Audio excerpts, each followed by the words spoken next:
ఉత్తరప్రదేశ్ రాజకీయాల్లో భారతీయ జనతా పార్టీ తన ఓటు బ్యాంకును నిలుపుకోవడంలో ఎదుర్కొంటున్న సవాళ్లు ముఖ్యంగా రాష్ట్రంలో రెండో అతిపెద్ద ఓబీసీ యాదవులేతర ఓబీసీ మద్దతు కోల్పోవడానికి చాలా కారణాలు ఉన్నాయి. యాదవులు కాకుండా ఇతర ఓబీసీ కులాల ప్రజలు తమకు తగినంత రాజకీయ ప్రాతినిధ్యం మంత్రివర్గం సముచిత స్థానం దక్కడం లేదని భావిస్తున్నారు. ప్రభుత్వంలో కేవలం కొద్ది మంది అగ్రనేతల చేతుల్లోనే అధికారం కేంద్రీకృతమవుతుందనే భావన ఈ వర్గాల్లో బాగా బలపడిపోయింది. నిరుద్యోగం, పెరుగుతున్న నిత్యావసర వస్తువుల ధరలు మరియు గ్రామీణ ప్రాంతాల్లో ఉన్న ఆర్థిక ఇబ్బందులు అట్టడుగున ఉన్న ఓబీసీ వర్గాలపై తీవ్ర ప్రభావం చూపుతుంది. సంక్షేమ పథకాలు అందుతున్నప్పటికీ ఉపాధి లేకపోవడం వారిలో ప్రభుత్వ వ్యతిరేకతకు దారితీస్తుంది.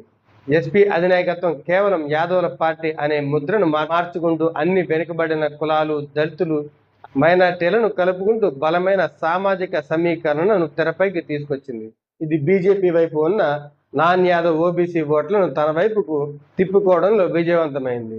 దేశవ్యాప్తంగా మరియు రాష్ట్రంలో జనగణన జరగాలనే డిమాండ్ వెనుకబడిన వర్గాల్లో తీవ్రంగా బలపడిపోయింది. దీనివల్ల తమ జనాభాకు తగినట్లుగా రిజర్వేషన్లు, సంక్షేమ ఫలాలు అందుతాయని వారు నమ్ముతున్నారు. బీజేపీ ఈ విషయంలో అనుసరిస్తున్న సంకోచ వైఖరి ఈ వర్గాలను బీజేపీకు దూరం చేస్తుంది. బీజేపీ ఉత్తరప్రదేశ్లో అప్నాదల్, నిషాద్ పార్టీ, భారతీయ సమాజ్ పార్టీ వంటి అనేక చిన్న ఓబీసీ ఆధారిత మిత్రపక్షాలలో ఉంది. అయినప్పటికీ అవి బీజేపీ ఓట్లను నిలబెట్టడంలో విఫలమవుతున్నాయి. ఈ మిత్రపక్షాలు రాష్ట్ర వ్యాప్తంగా ప్రభావం చూపలేవు.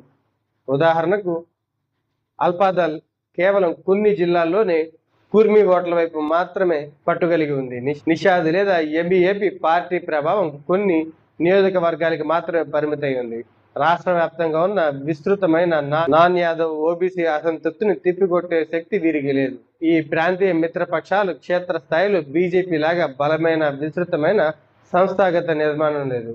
ఎన్నికల సమయంలో సీట్ల సర్దుబాట్ల కోసమే ఇవి ఎక్కువగా పాకులాడతానే ముద్ర కూడా ఉంది. కింది స్థాయి ఓటర్లు వాటిని స్వతంత్రంగా నమ్మలేకపోతున్నారు. మిత్రపక్షాల నాయకులు ప్రభుత్వంలో పదవులు దక్కించుకున్నప్పటికీ క్షేత్రస్థాయి కార్యకర్తల సమస్యలు పరిష్కారం కాకపోవడంతో ఆయా కులాల సామాన్య ఓటర్లలో మిత్రపక్షాలపై కూడా నమ్మకం పోతుంది.